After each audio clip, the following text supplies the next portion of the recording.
Cerita Dr. Darmo kali ini berkisah tentang rahim manajemen spiritual. Alur ceritanya adalah berkisah tentang perjuangan manajemen dalam mencari kebahagiaan yang sejati.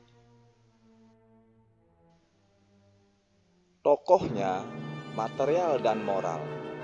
Tokoh yang telah mengalami suka duka kehidupan. Terkadang ia tak berdaya dihajar oleh persaingan yang begitu ketat. Mari kita bedah secara detail kedua tokoh ini. Pertama, material. Dalam sejarah peradaban manajemen, material memerintahkan manajemen untuk menumpuk kekayaan. Mengapa ini dikejar?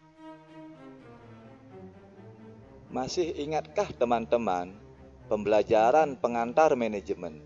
Ada 3 tujuan mengapa seseorang membuka usaha. Yang pertama, mencari laba. Kedua, dengan laba, kelangsungan hidup perusahaan terjamin. Dan yang ketiga adalah untuk menjadi lebih baik dari hari sebelumnya.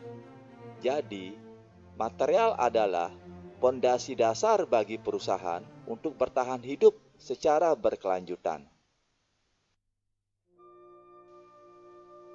Secara teoritis, tidak semua yang bisa dinikmati oleh panca indrawi disebut material.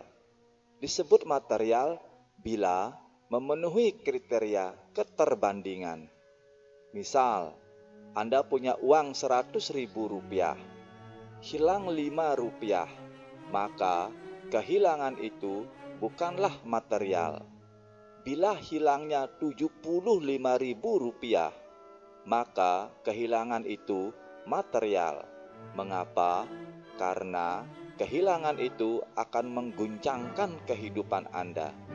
Jadi, material adalah kapitalisasi sumber daya dalam memproduksi nilai. Tokoh yang kedua adalah moral. Dalam sejarah peradaban manajemen, moral memerintahkan manajemen untuk mengatur dan mendisiplinkan sumber daya. Tidak semua keteraturan adalah moral. Disebut moral bila memenuhi kriteria ketaatan yang bisa disumbangkan oleh nilai-nilai agama dan budaya. Jadi, moral adalah internalisasi diri dalam memperbaiki diri sendiri. Inilah yang dimaksud dengan moral. Bagaimana ini bisa terjadi? Secara teoritis, ada 4 tingkatan moral sebagai sumber ketaatan. Pertama adalah nilai-nilai agama dan budaya telah mengakar dalam kurun waktu yang lama. Kedua, nilai-nilai agama dan budaya sebagai aturan main yang bersifat formal dalam menggiatkan aktivitas manajemen. Yang ketiga, menyangkut tata kelola manajemen. Dan yang keempat adalah bagaimana manajemen mengalokasikan sumber daya dan pembagian kerja yang bersifat saling menguntungkan. Inilah proses bagaimana moral itu bekerja di suatu manajemen.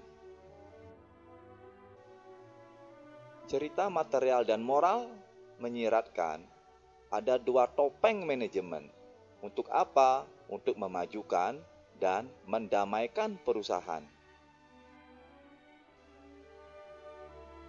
Bila material menjadi fokusnya, maka kemewahan adalah targetnya.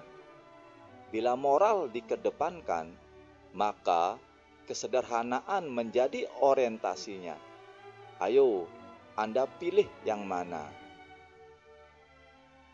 Agar literasi berkembang, maka premis manajemen spiritual berbunyi, bila material sebagai sumber perbaikan moral adalah tesisnya, maka moral sebagai sumber pencarian material adalah antitesisnya.